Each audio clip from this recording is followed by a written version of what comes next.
برادران ملت اسلامیہ میں عرض کر رہا تھا کہ ہم آئے یہاں تمہارے لیے، ہے نا بھائی، اسی لیے آئے نا کس کے لیے آئے؟ مصطفیٰ کے لیے. کس کے لیے؟ مصطفیٰ کے لیے. ہاں، ذکی بھائی یہاں پر آئے مصطفیٰ کے لیے، امام صاحب یہاں آئے مصطفیٰ کے لیے، مولانا صاحب یہاں آئے مصطفیٰ کے لیے، شوقین رضا یہاں آئے مصطفیٰ کے لیے، اشفاق رضا یہاں آیا مصطفیٰ کے لیے، یہ جتنے نوجوان یہاں بیٹھے ہیں یہاں آئے مصطفیٰ کے لیے، عنایت پٹیل یہاں آئے مصطفیٰ کے لیے، یہ جتنے ادھر بیٹھے ہیں یہاں آئے مصطفیٰ کے لیے، یہ جتنے یہاں بیٹھے ہیں یہاں آئے مصطفیٰ کے لیے. اصل میں اب آگے بڑھتا چلا جاؤ تو ابو بکر آئے مصطفیٰ کے لیے، عمر آئے مصطفیٰ کے لیے، عثمان آئے مصطفیٰ کے لیے، علی آئے مصطفیٰ کے لیے، حسن آئے مصطفیٰ کے لیے، حسین آئے مصطفیٰ کے لیے، زین العابدین آئے مصطفیٰ کے لیے، امام باقر آئے مصطفیٰ کے لیے. میں نام لے رہا ہوں مصطفیٰ کے شہزادوں کا، ذرا محبت سے بولیں گے سبحان اللہ. لیکن میں سکھانا بھی چاہتا ہوں کچھ تو مصطفیٰ کے شہزادوں کا نام لے رہا ہوں کہ امام حسین آئے مصطفیٰ کے لیے، امام حسین کا بیٹا زین العابدین آئے مصطفیٰ کے لیے، ان کا بیٹا امام باقر آئے مصطفیٰ کے لیے، ان کا بیٹا امام جعفر آئے مصطفیٰ کے لیے، ان کا بیٹا حضرت امام علی رضا آئے مصطفیٰ کے لیے، ان کا بیٹا موسیٰ کاظم آئے مصطفیٰ کے لیے، ان کا بیٹا امام نقی مصطفیٰ کے لیے، ان کا بیٹا امام تقی مصطفیٰ کے لیے، ان کا بیٹا حسن عسکری مصطفیٰ کے لیے، اور ان کا بیٹا غوث اعظم مصطفیٰ کے لیے. یہ سب کس کے لیے آئے؟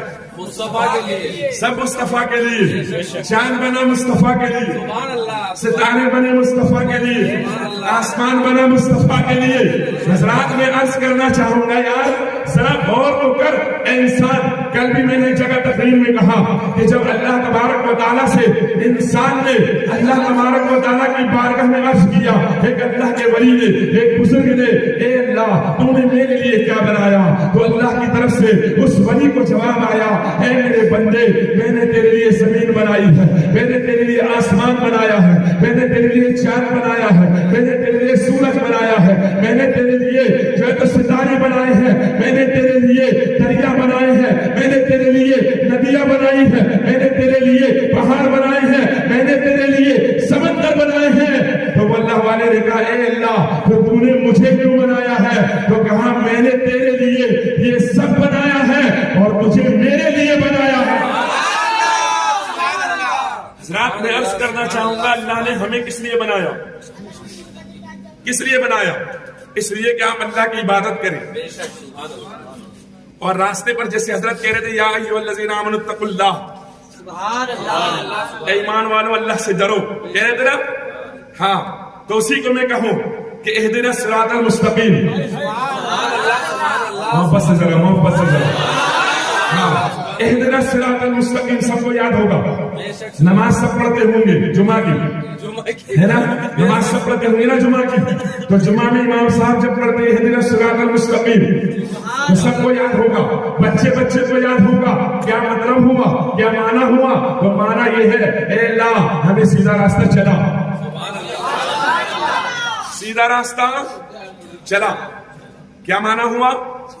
بولو، ہاں ایسے بولو، گرمی آئے گی. ہاں بولو، سیدھا راستہ چلا. یہ امام اہل سنت کا ترجمہ ہے، سیدھا راستہ چلا. اب سیدھا راستہ کیا ہے؟ تو سیدھا راستہ اسلام کا راستہ ہے، سیدھا راستہ سنیت کا راستہ ہے. میرے بھائی اسلام سے اچھا کوئی دنیا میں مذہبی نہیں ہے. ہاں پوری دنیا کے اندر، پوری کائنات کے اندر اسلام اپنی حقانیت کی بنا پر قائم ہے. نہ جانے کتنی آئے مٹانے کی کوشش کرتے رہے اور نہ جانے کتنے آئیں گے اور مٹانے کی کوشش کرتے رہیں گے. لیکن میرا رضا پہلے ہی کہہ چکا کہ مٹ گئے مٹتے ہیں مٹ جائیں گے دشمن تیرے، نہ مٹا ہے نہ مٹے گا کبھی چرچا تیرا. اسلام کو مٹانے والے تو بہت آئیں گے لیکن اسلام کو بچانے کے لیے کبھی امام حسین آئیں گے، کبھی غوث اعظم آئیں گے، کبھی سرکار خواجہ آئیں گے اور کبھی امام احمد رضا آئیں گے.